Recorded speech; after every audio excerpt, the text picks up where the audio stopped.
Okay, so we have here another example. Okay, so we have here two diodes already with a supply of positive 20 volt, and we are asked to determine what would be ID and Vout. Simpleng-simple lang.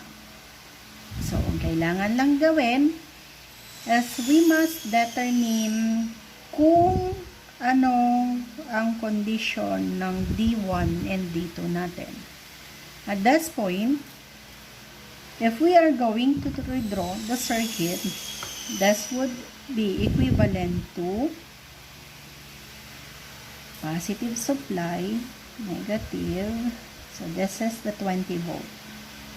Kasi andito ang positive side.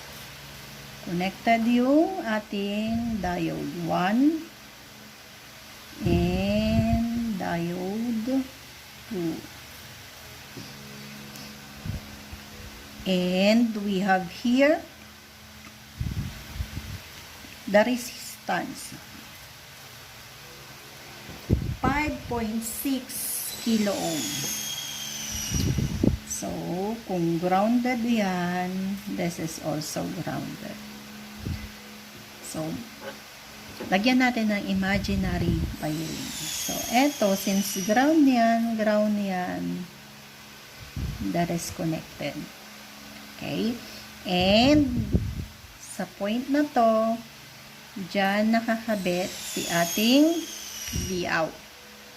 Okay?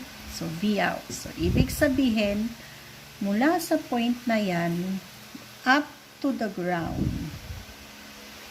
Okay? That is your Vout. So, plus and minus Vout. Para mas madaling intindihin mamaya. So, ano ang condition ng D1? Gamit itong supply na yan. D1, anode is connected to the more positive of the supply, therefore, D1 is forward bias. The cathode of D2 is most likely connected to a more positive of the supply, therefore, D2 is reverse bias. So, automatic, kung gagamitin natin yung both silicon, D1, equivalent circuit, yan. D2, meron din tayong ni voltage, kaso nga lang, open switch. Okay? Therefore, kung talagang i-redraw natin ang ating circuit, this would be supply, ni voltage, close switch, another ni voltage, then an open switch. Then we have here the 5.6 kilo ohm. This is the 20 volt. So, exaggerate natin, naka-open po itong portion natin ng D2. Okay? So, this is the 0.7 volt. So, kung tatanungin, what would be the current through ID? Open switch yung ating D2, therefore, we can conclude that ID is equivalent to 0 ampere.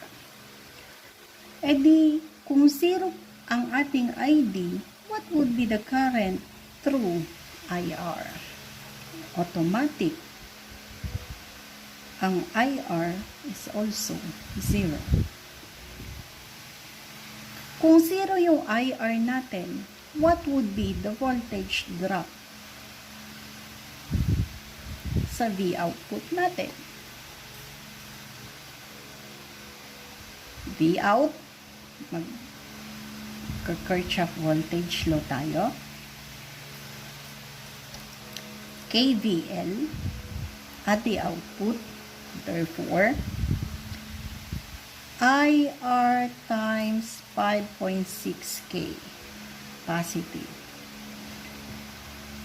V out, anong sign? Negative, is equal to 0. But IR is equivalent to 0, therefore your V out would still be, so V is 0, V out is also 0. Pero kung ang tinanong, what would be V, D, 1, and what would be VD? Okay, so for VD1, dali lang. This would be the circuit. Ito ang VD1 natin. And this would be our VD2. So, unang-una, pwede mong mahanap muna ang VD1. Directly, makikita natin. VD1 using this circuit is equivalent to, yan po, the knee voltage, which is the 0.7. So, VD1. But for VD2, kasi naka-open po ito, gagamitan natin ng Kirchhoff voltage law gamit ang buong circuit. Okay, possibly. So, parang ganito ang mangyari.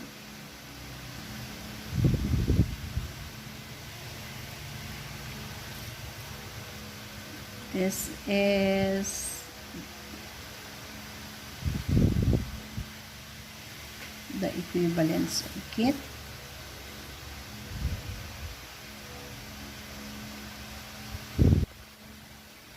That is V out. Ito yung VD2. Ito yung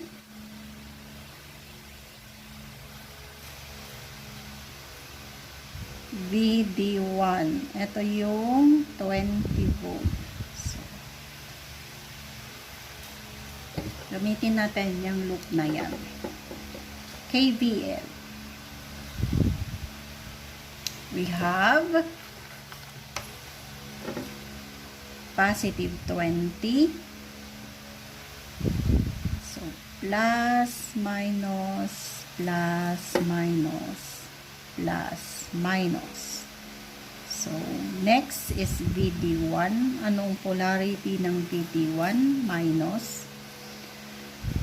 Minus also for VD2.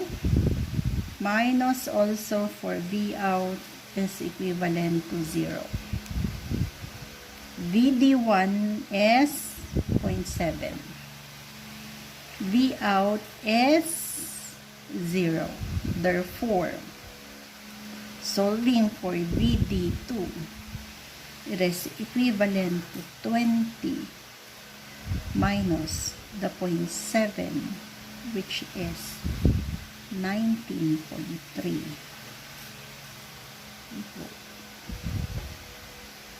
Okay, so that is the answer of VD2.